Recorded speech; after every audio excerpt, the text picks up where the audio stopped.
எங்களுக்கு சீனியாரிட்டி வேணாம், எங்களுக்கு எக்ஸாம் முறையும் வேணாம், எங்களுக்கு தொகுப்பூதியமாக கொடுப்பா. நாங்கள் தான்ப்பா பசியில் பட்டியலில் போராடிக்கிட்டு இருக்கோம் 11 வருஷமா. சுற்றி வளர்ச்சி பார்த்தா நான் 4000 பேர் தான் மொத்தத்துக்கு இருக்கோம். எங்கள் 4000 பேர்த்துக்கு அது ஒரு பணி கொடு, பணியை உறுதிப்படுத்துன்னு சொல்லியிருக்காரு. ஒரு வழியில் பைப்பு விட்டு ஒரு வழியில் உள்ள மருந்து ஏற்றுறாங்க, ஒரு வழியில் இறக்குறாங்க. அவ்வளோ கஷ்டப்பட்டு இந்த போராட்டத்தை நடத்தி இன்று வரைக்கும் உயிர் பிடிச்சு கொண்டிருக்கிறோம். எல்லா இடங்களையும் வலுவாக காமிச்சோம். வலுவான போராட்டம் பேசு பொருளாக இருந்துச்சு. கொண்டு போய் சேர்த்தோம் அரசு தரப்புக்கு. அரசு தரப்பு கொண்டு போய் சேர்த்த கண்ணகி சிலம்போடு நிற்கும் பொழுதுதான் பெரிய பேசு பொருளாச்சு. என்ன பாட்டா காதுல பூ வைக்க 100 தேர்தல் அறிக்கை 100% நிறைவேற்றிட்டு காதுல பூ வைக்கும் பொழுது மிகுந்ததா இருக்கு. இன்னைக்கு சொன்னோம் மறந்துட்டீங்க அப்படின்னா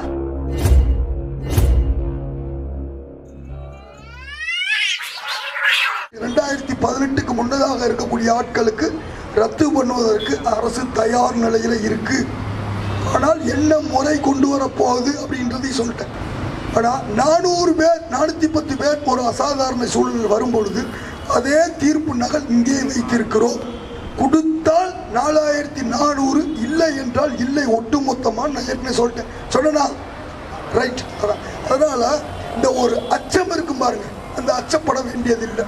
ஏப்பா அந்த அக்கா கட்டிருச்சு நீ கட்டலையான்னு பரீட்சை எழுதும் போது சொல்லுவாங்க, பார்த்துருப்பீங்க. அந்த காலத்துலேருந்து இன்றைக்கு வரைக்கும் படிக்கவே இல்லைப்பான்னு பக்கம் பக்கமாக எழுதிக்கிருப்பாங்க, பார்த்துருக்கீங்களா? வழக்கம் தெரியவே தெரியாதுன்ற. ஆனால் அவங்க முதல் வழக்கில் இருக்கான், எங்க நீங்கள் போடலையான்ற வழக்கம் அப்படின்னு இவங்களுக்கு எங்கிட்ட கோர்த்து விட்டுறாங்க, பார்த்துருப்பீங்க. இதெல்லாம் பார்த்துட்டு தான் இருக்கிறீங்க. அதனால தான் ஒரு வெளிப்படைத்தன்மையோடு இருக்கட்டும் அப்படின்னு கபிலன் வந்திருக்காப்புல அப்படின்னு கேட்டால், உண்மையிலே தலைவராக இருக்க ஒரு மாற்று சங்கத்தில் இருந்தாலும் தலைவராக இருக்க பூரண தகுதி பெற்றவர் யார் அப்படின்னு கேட்டால் கபிலன் சின்னசாமி தான். அதான் சொல்லுவேன். கபிலன் கூட இருக்கக்கூடிய ஒரு சில பேர் பேசுவாங்க, மாற்றுக்கிறது தெரியுமா, நான் பேச மாட்டேன், கண்டுக்கிற மாட்டேனே. யானைக்கு தாண்டா மரியாதை, யானை போடுற விட்டைக்கெல்லாம் மரியாதை கொடுக்கின்ற அவசியம் கிடையாது. கபிலன்ட்ட பேசுவேன். கபிலன் இன்ன வரைக்கும் பேசலாம். 11 ஆண்டு காலமாக களத்தில் நிற்கிறோம். அவர் சில நேரங்களில் போராட்டங்களை எடுக்க முடியாத சூழ்நிலை, குடும்ப சூழ்நிலை. நாங்கள் சில நேரம் ஆனால் அந்த இன்பிட்வீன் கேப்பை ஃபில் பண்ணிக்கிட்டு கரெக்டாக வந்தோம். நானோ கபிலனோ சரியாக தொடர்ச்சியாக வந்திருந்தோம்னா சில சில்லறைகள்லாம் வந்திருக்காது. கடந்த 11 ஆண்டுகளாக நம்ம இந்த போராட்டம் பண்ணிகிட்டு இருக்கோம். ஆனால் இன்று வரைக்கும் நமக்கு எந்த தீர்வும் கிடைக்கல.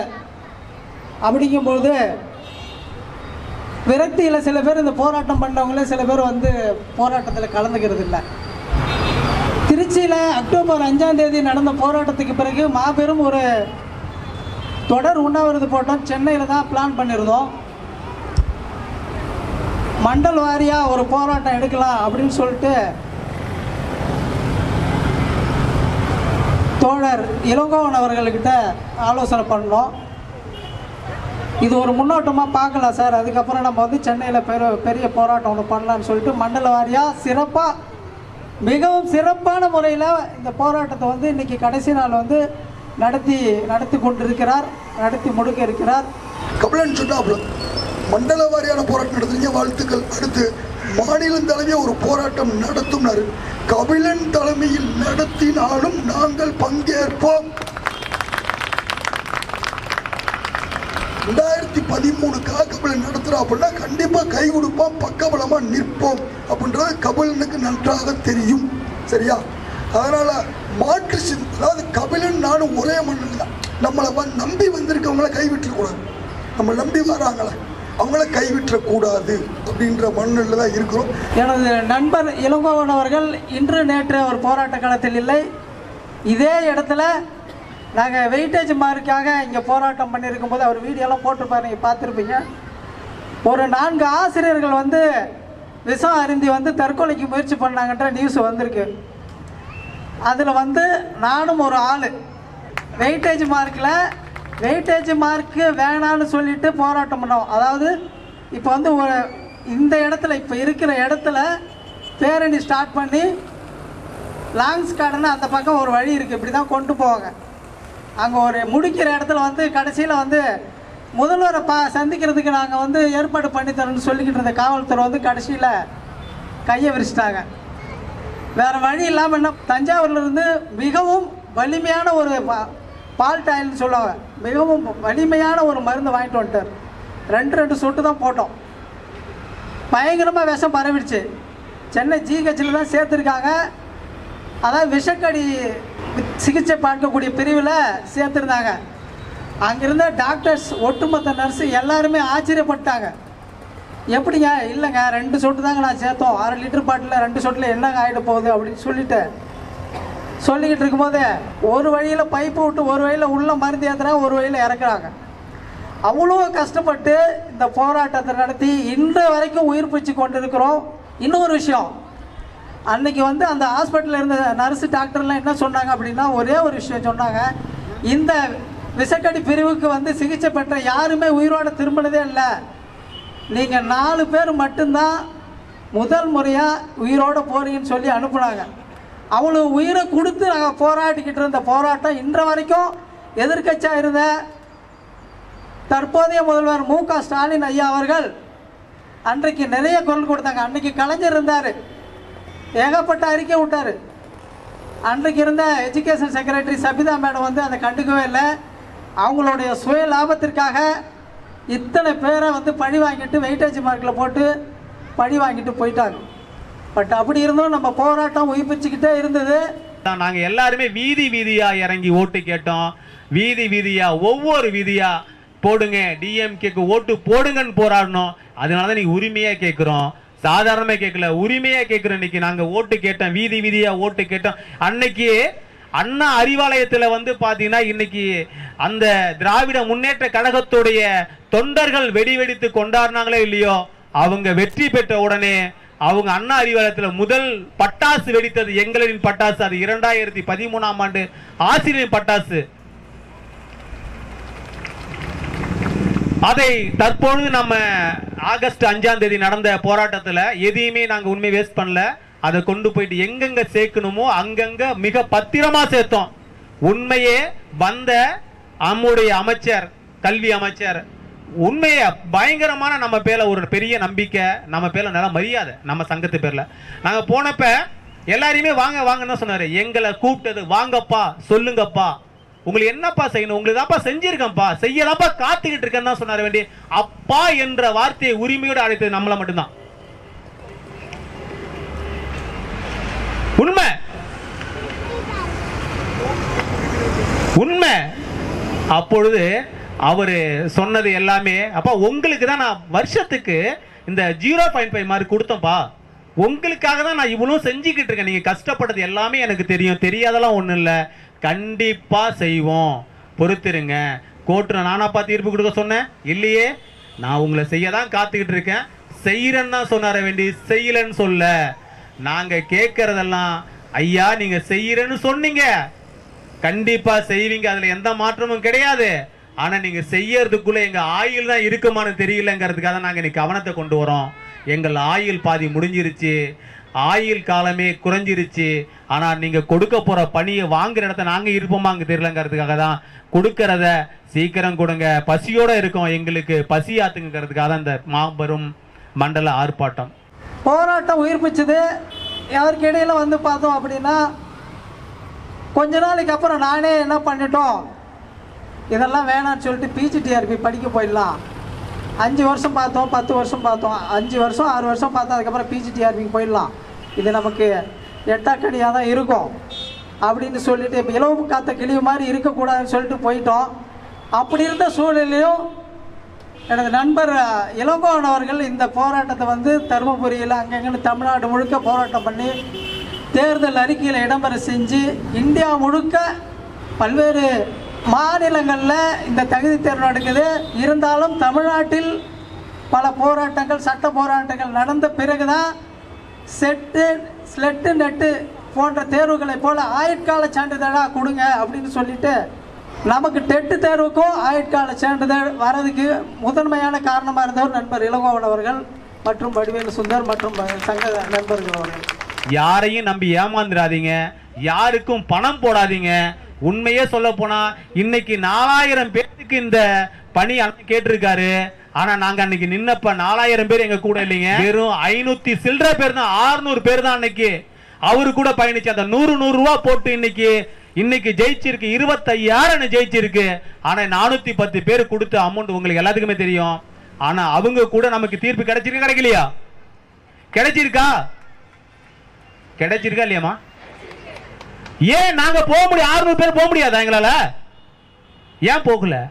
அதிலும் எங்களுக்கு சுயநலம் வேண்டாம், பொதுநலம் தான் வேண்டும். நம்ம நம்பி வந்த ஒருத்தரை கூட பாதிக்கப்படக்கூடாது. அவங்க எல்லாருமே நம்ம கூட சேர்ந்து வரணும். அதனாலதான் அண்ணன் கேட்கிறது, எங்களுக்கு சீனியாரிட்டி வேணாம், எங்களுக்கு எக்ஸாம் முறையும் வேணாம், எங்களுக்கு தொகுப்பூதியமாக கொடுப்பா. நாங்க தான்ப்பா பசியில பட்டியல போராடிக்கிட்டு இருக்கோம் 11 வருஷமா. சுத்தி வளர்ச்சி பார்த்தா நான் 4000 பேர் தான் மொத்தத்துக்கு இருக்கோம். எங்க 4000 பேத்துக்காவது ஒரு பணி கொடு, பணியை உறுதிப்படுத்துன்னு சொல்லியிருக்காரு. இதெல்லாம் ஏன் சொல்றோம் அப்படின்னா, ஒரு காலத்துக்கு கட்டத்துக்கு மேலே நம்ம போராட்டம் பண்ணோம் அப்படின்னா ஒரு விரக்தியில் நம்ம கைவிட்டு போயிடுவோம். அதற்கிடையில் தேர்தல் அறிக்கையில் இடம்பெற செய்து அதற்கான முயற்சிகளை நிறைய எடுத்திருக்காங்க. நான் நிறைய பார்த்துருக்கேன், அதெல்லாம் நான் கலந்துக்கல. பட் இருந்தாலும் தேர்தல் அறிக்கையில் வரும்போது தான் நமக்கு ஓகே, இன்னமும் யாரும் ஒருத்தர் இந்த டெட்டு ஆசிரியர் தகுதி தேர்வு தேர்ச்சி பெற்ற ஆசிரியர்களுக்காக எங்கேயோ ஒருத்தர் இதுக்கான ஃபைட் பண்ணிட்டு தான் இருக்காங்கன்னு சொல்லிட்டு இருக்கும்போது, முதல் முறையாக திமுக அரசு அமைஞ்ச உடனே 2022 ஜனவரி 7ஆம் தேதி போராட்டத்தை திரும்பவும் அதிமுக கவர்மெண்ட் ஆரம்பித்த பிறகு ஸ்டார்ட் பண்ணுறோம். ஆனால் உண்ணாவிரதமாக ஒரு 2 மணி நேரம் ஆர்ப்பாட்டமாக ஸ்டார்ட் பண்ணி, அதுக்கப்புறம் பிப்ரவரி 28 அப்படின்னு டிஆர்பியில் ஒரு 3-4 நாள் தொடர் போராட்டம், தொடர்ந்து ஜூலையில் போராட்டம், அதுக்கப்புறம் மே மாதம் 5 நாள் போராட்டம், அதுக்கப்புறம் திரும்பவும் 2023 அக்டோபரில் 10 நாள் தொடர் போராட்டம் அப்படின்னு பல்வேறு கட்ட போராட்டம் நடத்துறதுக்கு காரணமாக இருந்தவங்க யாருன்னா இந்த 2013 ஆசிரியர் நலச்சங்கம். ஏன்னா உயிர் பிச்சு கொடுத்துக்கிட்டு யாரோ ஒருத்தர் எங்கேயோ ஒருத்தர் போராட்டம் பண்ணுறாங்க. இதற்கிடையில் அனைவருக்குமான போராட்டமா, இல்லை 2017, 19 எல்லாம் சேர்ந்து கலந்துக்கலாமா அப்படின்ற ஒரு விஷயம்லாம் அடிபட்டது. ஆனால் நாங்கள் என்ன சொல்கிறோம் அப்படின்னா, 2013 தேர்ச்சி பெற்ற ஆசிரியர்கள் நாங்கள் போராட்டத்தை முன்னெடுக்கிறோம். நாங்கள் ஒரு கோரிக்கை வைக்கிறோன்னா 2013 பாதிக்கப்பட்டவர்கள் தான் அதிகம், பாதிப்பு அதிகம். 10 வருஷமாக காத்துக்கிட்டு இருக்காங்க. அதனால் 2013க்கு முன்னுரிமை கொடுங்கன்னு சொல்லிட்டு போராட்டம் நடத்தும்போது ஒரு சில சங்கங்கள் இதில் கலந்துக்கலாமல் இருந்தாங்க. ஆனால் 2013 வார்த்தையே சொல்லக்கூடாதுன்னு சொல்லி சில பேர்களாக போராட்டம் பண்ணாங்க. ஆனால் 10 வருஷமாக பாதிக்கப்பட்டோன்னு எப்படி சொல்லுவாங்கன்னு தெரியல. 10 வருஷமாக நாங்கள் காத்திருக்கிறோன்னு சொல்லணும், ஆனால் 13 வார்த்தையை யூஸ் பண்ணக்கூடாது. ஆனால் 2013 ஒற்றை புள்ளியில் நின்று நமது நண்பர் அவர்கள் இன்றைக்கு நான் அந்த புள்ளியிலே தான் பயணிப்பேன் அப்படின்னு சொல்லிட்டு இன்றைக்கி தொடர்ச்சியாக ஒரு மண்டல அளவில் மிகப்பெரிய ஒரு கூட்டத்தை கூட்டி நல்ல போராட்டம் நடந்துக்கிட்டு இருக்கு. இருந்தாலும் தமிழ்நாடு அளவில் இன்னும் மிகப்பெரிய போராட்டம் எல்லாம் நடத்த திட்டமிட்டிருக்கிறோம். நடக்குது. என்ன 149 ஜிஓ ரத்து. இரவு பிளாஸ் நியூஸ் பாத்தீங்களா? இருந்தீங்களா? யாருன்னா தெரியுமா? நைட் எப்படி வந்துச்சு? பிளாஸ் நியூஸ்ல வருது 149 ரத்து, அமைச்சர் வெளியீடுன்னு வந்துச்சா? ஏன் காலையில வெளியிடல? ஏன் வெளியிடல? ஏங்க அப்ப பேசினப்ப ஒரு 2 விஷயம் நமக்கு நிறைவேற்றப்பட்டுச்சு. அன்னைக்கு மிகப்பெரிய போராட்டம், டிபி வளாகமே அன்னைக்கு பயங்கரமா இருந்துச்சு, கோலாகல திருவிழா மாதிரி இருந்துச்சு. அன்னைக்கு பாத்தீங்கன்னா இடைநிலை ஆசிரியர் தான் அன்னைக்கு மிகப்பெரிய டீம்.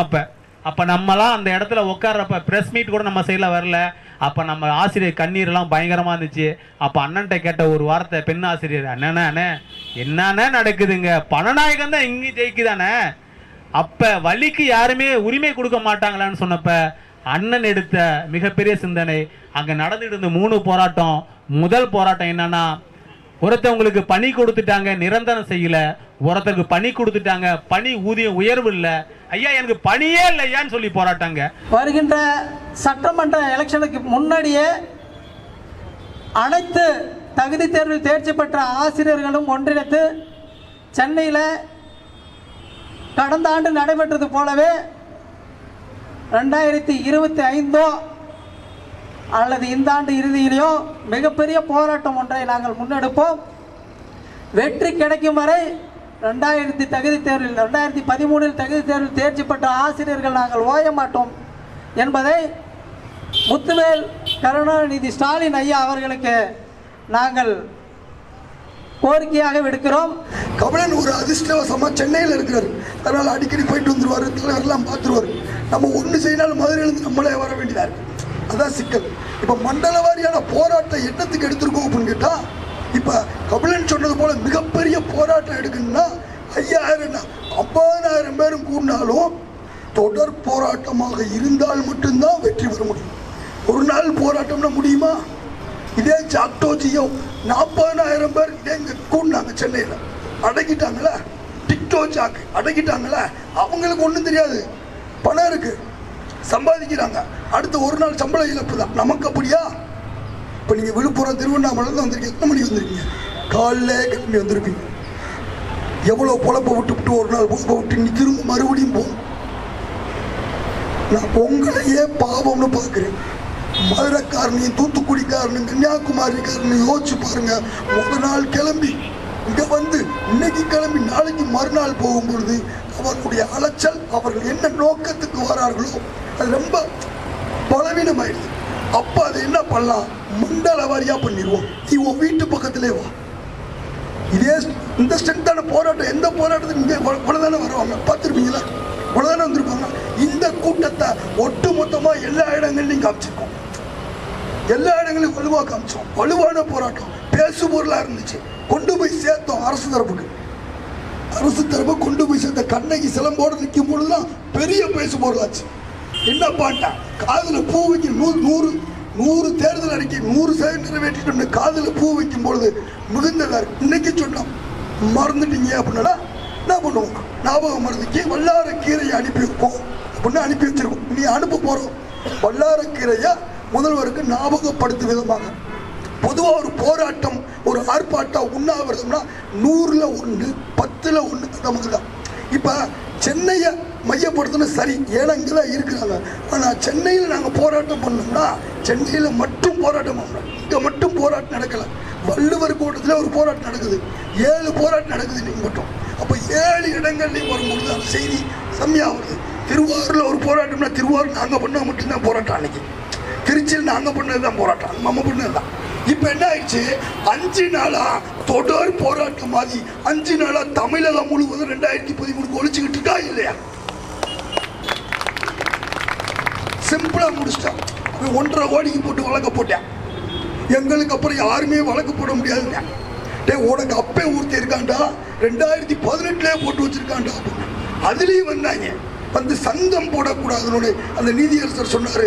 இளங்கோவன் சங்கத்தினுடைய ஒற்றை பிரதிநிதியா பார்க்கிறேன், அவர்களுடைய உரிமையா பார்க்கிறேன் அப்படின்னு வழக்கறிஞர் 4000 பேர் இருக்கும்பொழுது அவர்களுக்கு பொருந்தும். அதை மையப்படுத்த நம்ம போறோம். சரிங்களா? உயர்நீதி அதாவது நீதிமன்றத்துக்கு சென்றவர்கள் மட்டும்தான் பணி என்ற ஒரு தீர்ப்பு வந்திருக்கிறது. அதாவது உயர்நீதிமன்றமோ அல்லது உச்சநீதிமன்றமோ பாதிக்கப்பட்டவர்களுக்கு தீர்ப்பு எந்த வழியில் கொடுக்கிறது என்றால், யாரெல்லாம் வழக்கு தொடுத்தார்களோ அவர்களுக்காக அப்படின்ற ஒரு சுயநலத்தோடு தீர்ப்பு பெற்றிருக்கிறார்கள், தீர்ப்பு கொடுத்திருக்கிறார்கள். ஆனால் மாண்புமிகு முதல்வர் அவர்களுக்கும் மாண்புமிகு கல்வி அமைச்சர் அவர்களுக்கும் நாம் எத்தனை ஆயிரம் பேர் இருக்கிறோம் என்பது தெல்ல தெளிவாக தெரியும். அதனால் வழக்கு தொடுத்தவர்கள் மட்டும் வேலை கொடுப்பதாக நமது அரசாங்கம் இல்லை என்பதை அனைவரும் நீங்கள் புரிந்து கொள்ள வேண்டும். நாம் 40,000 பேர் பாதிக்கப்பட்டிருக்கிறோம் என்று போராட்டமெல்லாம் சொல்கிறோம் என்றால் இதை கல்வி அமைச்சர் கோர்ட்டில் சொன்ன விஷயம்தான். நம்ம ஒன்றும் அவருக்கு ஞாபகப்படுத்த வேண்டிய அவசியம் இல்லை. அதனால் 40,000 ஆசிரியர்களுக்கும் ஒரு வழிமுறையை கொடுக்கும் வரை, ஒரு சீனியாரிட்டை பின்பற்றும் வரை எங்கள் போராட்டம் தொடரும். அதே மாதிரி கபிலன் சொன்னது போல மாநிலம் தழுவிய ஒரு போராட்டம் நீ வரக்கூடிய நாட்களில் ஒரு அரையாண்டு விடுமுறையில எப்பயோ ஒரு ஏற்புடைய நாள்னு சொன்னாருன்னா 5 மண்டலத்தை இணைத்து மிகப்பெரிய ஒரு வெற்றி போராட்டமாக கோர்ட்டில் போட்டு தொடர் போராட்டத்துக்கு அனுமதியை பெற்று இன்னும் மிக பிரம்மாண்டமாக நமக்கு தீர்வு எட்டுற மாதிரி ஒரு போராட்டம் பண்ணால் அது தீர்வு எட்டணும். 8 நாள் போராட்டம் அப்படி தான் கொண்டு போகணும். எல்லாம் இணைந்து செயல்பட்டோம். நானும் கபிலனும் நாங்கள் நடத்துனதா அவங்க நடத்துனதா? அதுக்கு முன்னாடி 5 நாள் போராட்டம் பண்ணார். கபிலன் போட்டாரு, நாங்கள் நடத்துறோமோ அவர் நடத்துறாரா? இணைந்து பண்ணுவோம். இணைந்து பண்ணுவதால் தவறு இல்லை. 1க்கு மேற்பட்ட சங்கங்கள் இருக்கலாம், கொண்டு போகலாம். ஆனால் தேவையே இல்லாமல் நானும் 10 பேர் இருக்கேன் அப்படின்ட்டு போய் அரசை போய் அணுகும் பொழுது அரசுக்கு ஒரு கருத்து வேறுபாடு ஏற்பட ஆரம்பிக்கும். உங்களில் பல சங்கர் ஒன்று இருக்கு. அதெல்லாம் தவிர்க்கும் விதமாக இன்று இருக்கக்கூடிய சூழல் மிகச்சிறப்பாக அமையும்.